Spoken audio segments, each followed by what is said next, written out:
Hi, my name is Wendi Hill, and this is my podcast, Confessions from the Home Office. Since 2005, I've been working from home in my home office, running a marketing consulting company while raising 2 kids and taking care of a bunch of rescue dogs. So this podcast is for you if you have a full-time job or you're working in corporate America and you're thinking about going out on your own, or you're out on your own and you're a little lost on trying to figure out kind of how to set things up, how to be more efficient, get things done, and how to market things better. So each week I'll give you insight on a different topic about working from home, and I hope that you'll subscribe and follow so you will never miss an episode. So this week I'm going to talk about all the job functions that you have to do when you're self-employed, that you don't have to do when you're an employee for somebody. When I left the agency world back in 2005, I thought I have all this control, I have all this freedom. I don't have to worry about HR, I don't have to worry about the billing department anymore, I don't have to worry that I didn't turn in my timesheets on time, and all that stuff. So I realized quickly that there were a lot of things that I was going to have to figure out how to do on my own or get some help. So by the end of this episode, you're going to know enough information. If you're thinking, this is too much, I can't do this, I'm just going to stay put, or, hey, this sounds neat, I might be able to do this, and this doesn't sound so bad. The incentive also is knowing all the things that you do have to do, and so when you get out, if you do start a business, you'll know of all the different people that you may need to bring into your network, either as contractors or employees or just somebody that you hire to help you once a year with something. So this episode is just an overview. We could dig into each topic to a separate episode. That would probably be just too much, but I wanted to give you a quick overview today. So the first thing we're going to talk about is something that business owners like to talk about. It can be stressful, but we like it, is money. We're in business to make money. If you don't send out invoices to people, you have a hobby. If you're making money, you have a business. So when you own your own business, who's your accounting and finance department? It's you. So here's a few things that you have to do. You have to invoice your clients. You need to figure out what system, how you're going to do that. Are you going to use QuickBooks? Are you going to use some other software? Is there something in your industry that's made just for you? I use Wave Apps, and it's free. They do have an upgraded paid version now, but I've been using it since 2014. Haven't had a problem with it at all. I do have someone that generates my invoices for me now. They log in. We discuss what's going on. I send the information to them. They get everything ready, save them as drafts, and then I go through and send them out. This has saved me hours of time each month. I used to sit and work on billing for a day every month and just realized I was losing money by doing that. The next thing is track expenses. So this is tough when you're a business owner. You really need to keep your business expenses separate from your personal expenses. I try to put everything that's business related on one card and keep track of it that way. You also need to keep track of expenses to see if you need to trim cost or look and see if there's things that you're paying for that you don't really need because your business changes, your needs change. And also the biggest thing I think with tracking expenses is there's a lot of expenses that you can write off your taxes as a business owner. I'm not a lawyer, I'm not a CPA, so I'm not going to go into a lot of details or tell you what's deductible and what's not. I don't want to get in trouble. But you do need to talk to somebody if you already have a business or you're starting one and making sure that you're taking all the deductions you can, and you need to track that very easily. The next thing that I want to talk to you about is managing cash flow. I've heard for years people saying, well, I couldn't pay this bill because this client didn't pay me. Or I got paid late, so I had to pay this late. That's not anybody else's problem. So when you own a business, whether you're just starting out or later, you need to save as much as you can. Yes, sometimes you've got to reinvest a lot of money back into the business or something comes up. But the best thing to do is to have money stashed away as much as you can. You can have them in multiple savings accounts, investment accounts, just in case the world gets crazy. But you shouldn't pay your bills late just because somebody else got paid late.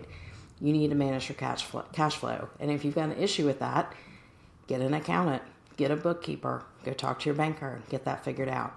Don't get caught short on things because then your reputation will definitely be in jeopardy. You're a business and you're a professional. You need to keep moving ahead. The next thing is paying your quarterly tax estimates, filing your tax returns. You need to find somebody that you can trust to teach you what you need to do or tell you what to do or take care of this for you.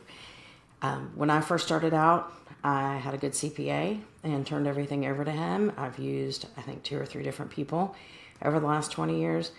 And I still have somebody that I can call. I'm a little crazy. I do all that myself. That's just one thing that I like to take care of. It may not be that way forever, but right now I'm in the season where I'm taking care of my own taxes. But you need someone that you can trust who tells you when you need to do certain things, how to do certain things, and if you have questions, ask ahead of time. Don't ask when you're waiting to file your taxes and taxes are due in a week. And you may want to interview a couple people and figure out who the best person is to work with you. And then the next thing with money, I think this is the last topic, is plan for retirement. When you leave corporate and you go out on your own, you don't have someone who's talking to you about your 401k every year or what the corporate match is anymore. You need to roll that over and figure out what you're going to do. If you're self-employed, you can have a SEP, a Simplified Employee Pension Plan. I'm not a financial advisor, so I'm not going to say much more than that. I will say this. You need to find someone you trust. And if you feel like someone's not going to give you enough attention, or you're just one of many, many clients and you're never going to hear from them, don't use them, because you could end up being extremely successful and need someone to help you figure out how to invest your money. So it needs to be somebody you trust and someone you feel like really cares about what you're doing and what your plans are. Are you getting started or restarted with marketing for your business? Visit my site, wendyhill.com, and download the Market Momentum Kickstart Guide. Inside, you'll discover a step-by-step roadmap to launch your marketing that delivers results. Don't leave your marketing to chance. Firing off bottle rockets is not great for your budget or for your results. Grab your free Market Momentum Kickstart now and launch your next campaign with confidence. Visit wendyhill.com to learn more. That's Wendy with an I. So now let's talk about something close to my heart. Your marketing department. Who's your marketing department when you work for yourself? It's you. Again. So without a company brand behind you, you need to figure out your branding, like your logo, your URL. Do you need a website or you just need a social media account for now? I always think you need a website because as crazy as social media is, they could shut your account down anytime. And you need to think about what marketing materials you need. Do you need just a website? Do you need landing pages? Do you need a digital business card or just printed ones? Do you need something to hand out when you network with people? Do you need any specialty items? If all this is overwhelming you, get someone that can do this for you. But here's the thing. Unless you're starting out with a lot of investors, big company, you don't need to go to someone who's going to charge you $15,000, $20,000 to set all this up. You can get help for pieces, parts, certain projects. People should be willing to do it for you in phases as you have a budget. Don't go drain your bank account just to get your marketing set up. It's important that it looks good and it looks professional, but realize that you're going to have other expenses too. And then think about, do you need to build like an email list and a sales funnel? And you need to stay in touch with people and you need to let them know what you're up to, what your offers are. And then once you get someone interested, do you have a proposal template ready? Do you know how to price your products? Do you already have all that figured out? I want you to think about having everything in place in case somebody called you tomorrow and they were ready to work with you. So do you need to get something designed? Do you need to write out what would be in a proposal? Do you need to figure out all your disclaimers and your terms? Get all that done. And so, you need to have all that ready if you start networking and you're looking for leads. Do you do online networking only? Do you do in-person networking? I think you should do a mix of both. I do a mix of both and it works out well. Sometimes there's groups online that you can meet and talk to somebody and eventually work with them. But I think it's great also to get in front of people face to face so they get to know you. It's just a different vibe. So next, I want you to think about, who is your IT department? If you leave, you're probably not going to have an IT department when you're working in your house. And if you have a computer glitch, what are you going to do? Are you already tech savvy so you can already figure that out? Some people are, some people aren't. I would go ahead and start thinking about, what are you going to do if something happens to your computer? And you need to keep your data backed up in the cloud or an external hard drive. I would not save it all on your hard drive and think, I'll move it over this weekend or I'll move it over next month, because that's when somebody like me would pour a glass of tea on your laptop and fry it. So crazy things can happen even in new computers. I think you need to find somebody or a business that can help you. If you're Apple or you're Windows, where are you going to go? How long does it take to get in to talk to somebody? How long does it normally take to get something fixed? You need to think about all these things, because most of our businesses now, we rely on electronics to do everything. So over the years, I've had enough crazy things happen. I have backups. So I work off this laptop I'm recording off right now. I have a backup laptop, an iPad, and a desktop. Everything's saved to the cloud. And if something goes down or I pour this tea on my computer, as soon as I finish recording this podcast, I can be back up in just a few minutes on another machine. Now, will I be mad? Yes. Will I have to go take this one to get it fixed or chunk it? Yes. But I think you need to have a backup plan for everything. I can't imagine telling my clients, I can't work for 3 days or I can't work for a week because my computer's down. In this day and age, you got to have a backup plan for everything. I'm fortunate enough that my son is in college. He's majoring in programming, computer information systems. So if I have a question, he's my tech geek, but I also have a backup from that too, in case he's not available or it's something he doesn't know. But I would say that's something you need to think about, is if you're using technology and you're dependent on it, which just about everybody is, you need to have a plan. So now, think about, who's your HR department? No one's here to make the rules for you. You have to have the drive to set the schedule to get the work done. And you have to think about, when are you going to work? So do you have the same work hours as your clients? Or do you like to work late at night? You have to think about, you need to be available when your clients are wanting to talk to you. I think clients would be frustrated if it took 2 or 3 days to get in touch with you just because you're working weird hours on a regular basis. My goal, I think if you listen to an earlier episode, I talked a lot about trying to stay ahead. And I think that's important, so people aren't constantly asking you to do things. It's more, they know you're working on it and you're sending back something over to them to look at or think about, or this is the next thing that we talked about doing. That builds trust and that builds confidence in you and will help your business more than you'll ever know. And you need to also think about who's going to train you. Like when I worked in the agency, we would have consultative sales training, or we would learn a new software, or just interactive personal skills, things like that. So I'm an online course hoarder, and I buy those, and I'm absorbing that stuff all the time. I do education stuff every week, unless I'm on vacation. I try to go to a conference, either local, regional, or national, once a year, if it's on a topic that I know it's something I need to know more about, or I know it's something that's really important to my clients.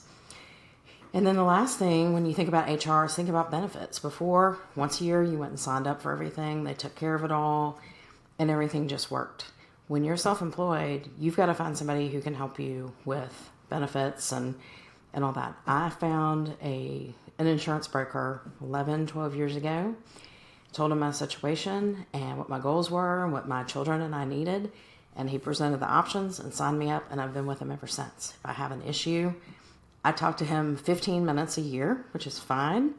And we go over everything. And then if I have an issue, I contact his customer service department and they just take care of it. So that's something where you need to find somebody you trust. And it may be that you have to talk to a couple of people. If you ever ask anybody on Facebook who handles health insurance or life insurance, you'll get 100 different responses. So you just have to go with your gut and look at people's reviews and see what people say, and you just need to feel good about it.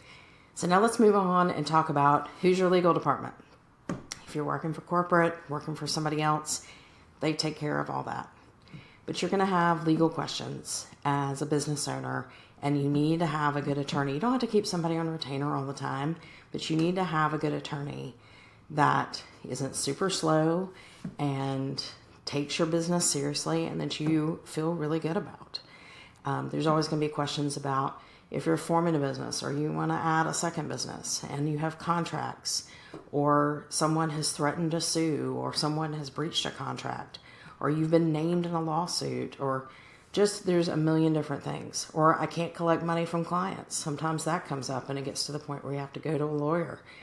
And then there's the other thing of thinking about, how do you keep all your assets secure? You've got your personal assets, you've got your business assets.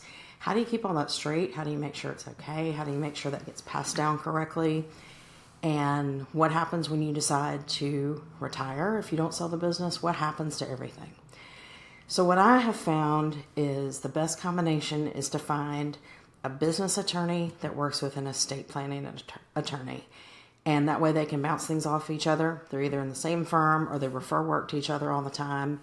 That way you can keep your personal assets, your business assets, keep all that where it's not going to be taxed crazy, or it's really clear if something happens to you. And then if something comes up on the business side, they're there to help you, whether it's to collect money from a client or to work on a contract or redo a contract or a lease agreement.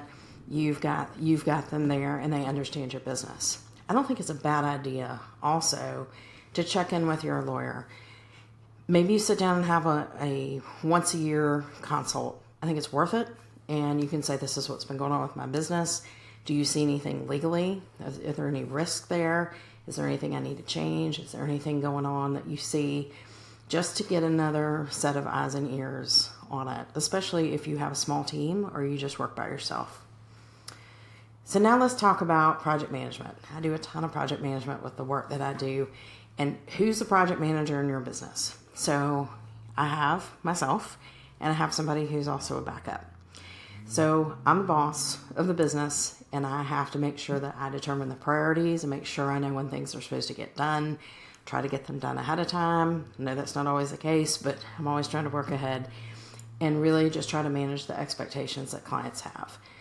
So no one's there to bail you out. So if you need to work on time management and project management skills, you need to do it. You don't need to say, oh, I'll figure it out, or I need to read a book on this. You need to get moving on it right away, because there are a million people out there that can do what you're doing, and you need to make sure that you're managing your time, you're managing the expectations, so you're getting things done. And just talking about things and postponing it over time, clients get tired of hearing about that. So how do you work on time management and project management? There's a million books, a million classes, a million ways you can do it. If you are a list person and you're a pen and paper, you keep your list. We do both. I have my daily list of things, personal and professional, that I have to do, but we keep everything in Trello. I think I talked about that on another episode, where every client has a board. We've got master boards for things, and we've got procedures. So this client needs these 8 types of things done. This is when they're done. This is how you do it. And so that way, it's not just me. And if team members helping me and they need to go in there and look, they know right where to look. And there's no questions. There's not a lot of back and forth about things. So, and lastly, I want to mention about customer service. You're the face of the business, so you will handle client communications. If there's complaints, if people are frustrated with something or they're wanting to change how you work together, you're going to be the one to handle it. You can't run to your boss anymore and pull them in and say, I need you in on this call, or I need you to go to lunch with the client and with me. And you're the one who's responsible for building and maintaining the relationships. So you've got to learn how to read people. And does somebody want to be talked to a lot? Does somebody just want emails? Does someone want to do a once a month check-in? You've got to figure that out and make sure that you carry it out and really build that relationship, and you'll go far. So the last thing I was going to talk about is you can't really keep everything in your brain. I mentioned earlier about putting things in Trello. It's best if you go ahead and document every process that you have. And I know that's hard to do, and you think, oh, I would fall asleep if I had to do that. Do like a couple of weeks. And in a couple of weeks, you'll realize how much stuff that you really have down. But don't just put it on paper. Put it in a system, some type of project management, or Google Docs. It can be something as easy as that. Because when you have great service and you take care of things for clients, it helps keep your business running and growing. So just remember, being self-employed means you're not just doing your job. You're running a business. You can't just sit down and work on just your list. You've got to think about everything. Marketing, IT, the money, the legal, all of it. So again, like I said, this is not to overwhelm you, but this is just to kind of help paint the picture of everything that goes on in a business.